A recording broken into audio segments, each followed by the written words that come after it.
প্রয়াত অভিনেতা রাহুল বন্দ্যোপাধ্যায়ের দেহ আজ সোমবার সকালে তমলুকের Tamralipta government medical college and হাসপাতালে ময়না তদন্ত হবে। সকাল 9:30 নাগাদ ময়না তদন্ত শুরু হবে। সেই সাথে ভিডিওগ্রাফি করা হবে বলে জানা গিয়েছে। চলছে ময়না তদন্তের প্রক্রিয়া। ময়না তদন্তের পর পরিবারের হাতে দেহ তুলে দেওয়া হবে।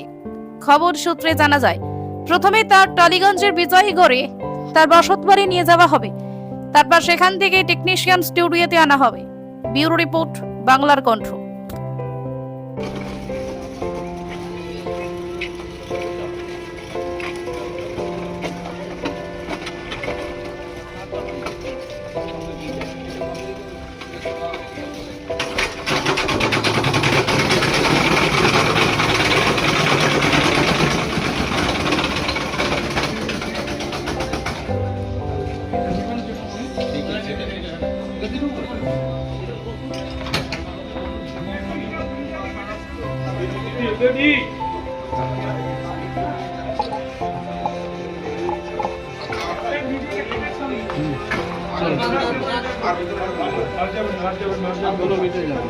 আর